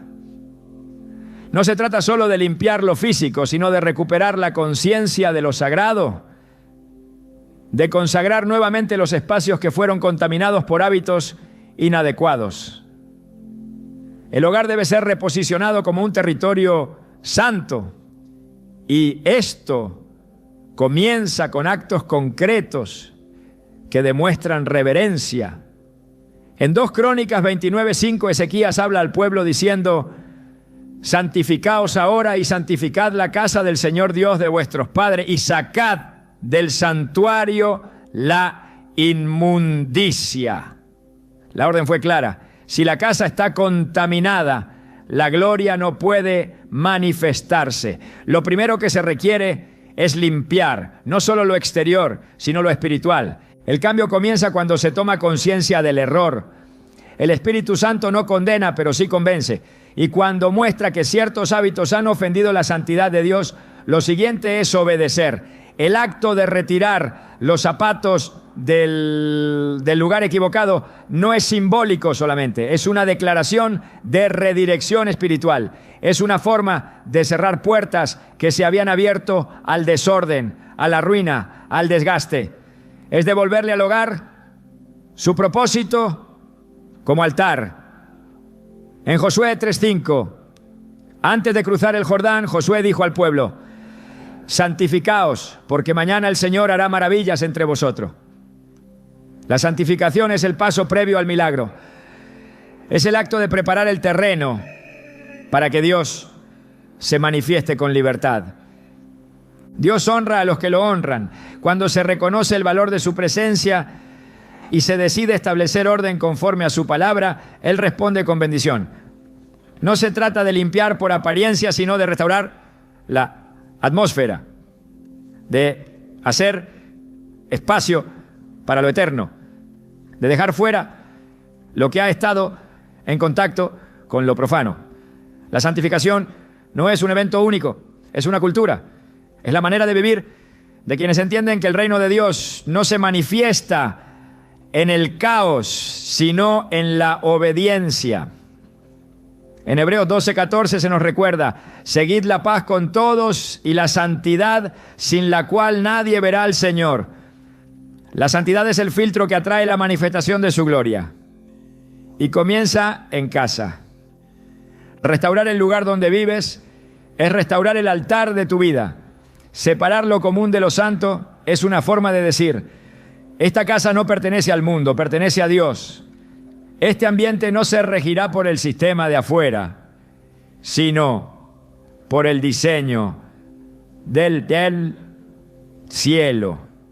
Cuando los zapatos se quedan en su sitio correcto, cuando el hogar vuelve a ser tratado como tierra santa, entonces el flujo de provisión, descanso y paz se reactiva, porque Dios no habita en el desorden, pero sí establece su trono donde hay honra. La verdadera transformación espiritual comienza cuando comprendemos que cada detalle de nuestra vida está conectado con los principios eternos del reino. No hay aspecto pequeño, no hay acto irrelevante cuando se trata de construir una atmósfera que honre la presencia de Dios. Hemos recorrido un tema que en apariencia podría parecer doméstico, casi trivial, pero que en la profundidad del discernimiento espiritual revela una estructura de orden, honra y separación que define el acceso a la bendición. Ahora bien, más allá del lugar físico donde se colocan los zapatos, el punto crucial es entender qué tipo de ambiente estás permitiendo que habite en tu casa, porque no se trata solo de objetos, sino de atmósferas. No es únicamente una cuestión de organización, es una cuestión de dominio espiritual. Cada casa tiene un ambiente invisible que respira lo que sus moradores construyen.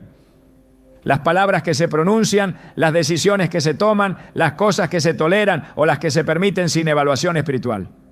Todo eso define si el lugar se convierte en un canal para la gloria de Dios o en un terreno accesible para el desgaste espiritual. Y aquí es donde el asunto se vuelve más profundo. ¿Qué estás consagrando con tus hábitos? ¿Qué estás invocando con tus decisiones constantes, incluso aquellas que parecen inofensivas?